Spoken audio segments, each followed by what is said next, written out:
Hello, the Heritage team from First Peoples Cultural Council welcomes you to this info session on the Braided Infrastructure Program. I hope that you can find this presentation informative and helpful in your application process. Today, we will provide an overview of the Braided Infrastructure Program, including what the grant is, which type of projects are eligible, who can apply, eligible costs, project budgets, and funding amounts. We will also talk about the grant timeline, how to apply, and other key things to consider when applying. So, what is this program all about? It's not just about buildings, it's much broader. The Braided Infrastructure Program is intended for and support BC First Nations efforts to develop an infrastructure project that braids together arts, cultural, and heritage. Generally, this program supports projects related to the following. First, historical and cultural places, archives, and cultural heritage collections that are of collective values to BC First Nations. Second, construction or renovation of a permanent designated space to connect heritage and art activities such as weaving, drawing, painting, regalia making, and other creative expressions. Third, physical infrastructure such as buildings, trails, and structures that support public and community access to the stories and of historic places and the places themselves, transmissions of community memory and traditional practices, crafts, and trades, cultural materials that support telling stories of historic sites and the transmission of community memory and traditional practices, arts and trades, art, music, and cultural materials and forms. Now, we'd like to share a few examples of what Braided Infrastructure Program projects can look like in different communities. A project might involve building a new arts or traditional crafts space, or making repair to existing infrastructure, like renovating the ceiling of a carving shed. Or it could also fund the development and maintenance of other infrastructure aspects, such as new trails, interpretive signage, and food processing. The grant can also support upgrades or additions, such as creating a new safe storage room in your archive.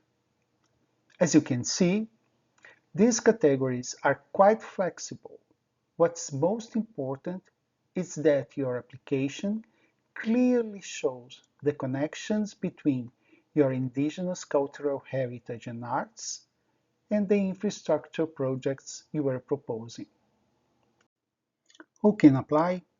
Eligible applicants for the Braided Infrastructure Program grants include BC First Nations bands or tribal councils, not-for-profit societies registered in BC, in good standing, and governed by BC First Nations individuals, where at least 65% of directors identify as members of recognized BC First Nations. BC First Nations-led museums and cultural spaces, where at least 65% of directors identify as members of recognized BC First Nations. Urban and off-reserve BC First Nations organizations, where at least 65% of directors identify as members of recognized BC First Nations. BC First Nations schools or adult education centers operating in BC on First Nations lands. Please note that Applications from First Nations schools that serve one community must be submitted through their respective nation or band office. New nonprofit societies and organizations may be asked to provide documentation confirming their legal name and current board of directors or governance structure. Please note that to be eligible for FPCC funding, at least 65% of board members must identify as members of one of the 204 recognized BC First Nations. Registered societies may also be asked to share their Certificate of Good Standing, Certificate of Registration, bylaws and constitutions, and proof of insurance. This information helps us understand the organization, its mandate, and how it operates, so we can support you through the funding process. If requested, these documents must be provided before a funding agreement can be issued. FPCC is committed to accountability and transparency in delivering funding across BC. If you are interested in applying for Braided Infrastructure Program grant and are unsure about your eligibility, please reach out to us. We are always happy to talk things through. Applicants can request up to $70,000 for their projects, and no in-kind contributions are required. Any project costs above the $70,000 maximum are the responsibility of the applicant, and all additional funding must be confirmed by the application deadline. For example, if your project costs $100,000 and you are applying for the full $70,000, your application must include proof that the remaining $30,000 has been secured from other sources. Acceptable proof includes formal funding agreements or confirmation letters. Please note that FPCC cannot fund braided infrastructure projects that rely on unconfirmed additional funds. The following costs are covered by the Braided Infrastructure Program. Construction costs include the cost of materials, environmental reviews, archaeological assessments, concept planning, feasibility studies, and business plans that will be used for the proposed infrastructure project, leasing of equipment related to the construction of the project, utility, electrical, and other step-up connection services to the site. Please note that the planning and feasibility studies, including the development of business plans, are allowable. But projects must also include an infrastructure construction or repair component in addition to these costs. Likewise, equipment purchases and rentals are allowable costs, but they must be directly related to the proposed infrastructure construction or repair. Other costs that are covered through this grant program include fees paid to professionals, project managers, technical personnel, consultants, and contractors up to a maximum of 30% of the total funding requested, salaries and other employment benefits to employees up to a maximum of 15% of the total funding requested, insurance related to the construction, administration costs up to a 15% of the funding requested, furniture and other equipment essential for the operation of the project, honoraria ranging for 150 and up to 250 per half day or 300 up to 500 per full day, depending on the applicant activities or protocols. Rates above these amounts must be covered by the applicant organization. Food and hospitality up to 2% of the total funding requested to the BIP. This eligible expense is intended for events, including engagement sessions and project completion ceremonies. When developing your project budgets and grant applications, it will be important to remember that some eligible costs have a cap or limit, and that proposed cost must be reasonable in relation to the other project costs. The deadline to apply for the Braided Infrastructure Program is February 24, 2026 at 4:30 p.m., and we are not able to accept late applications. When preparing your application, please include the project timeline and remember that project activities should not begin until successful applicants have been notified, as we cannot fund work started before grants are awarded. We expect to notify successful applicants on March 30th, 2026.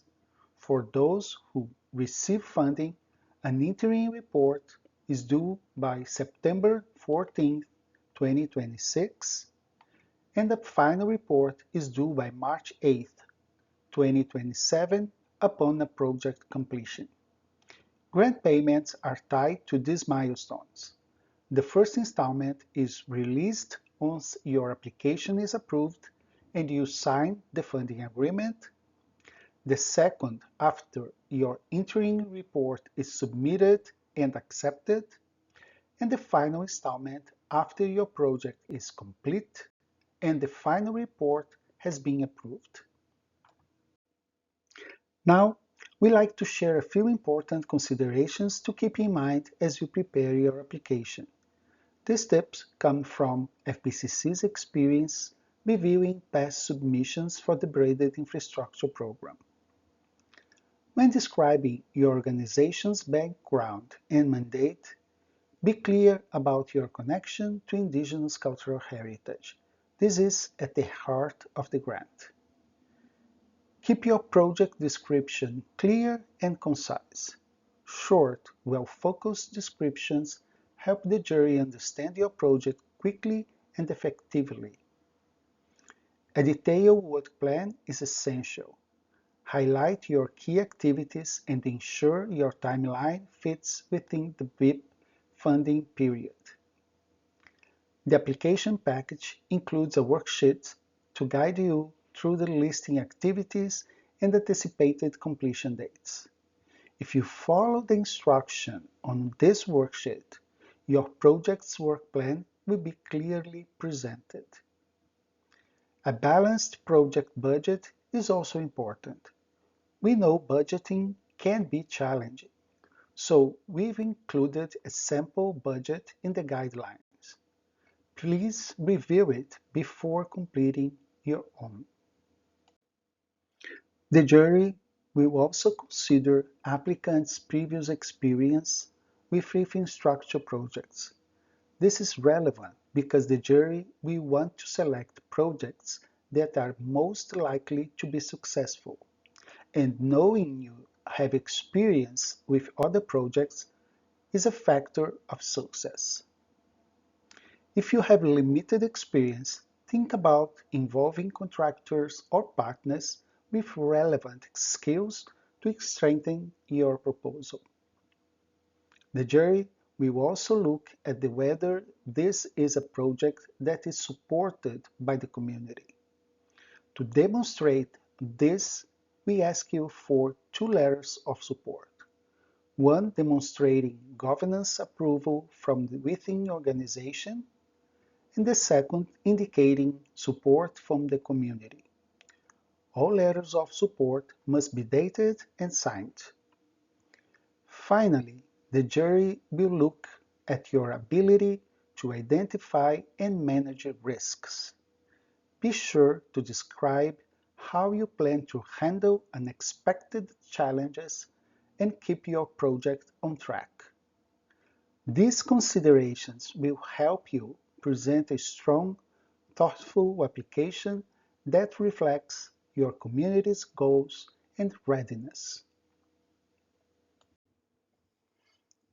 Applications are open on FPCC's grant portal, which can be accessed at fpcc.smartsimple.ca.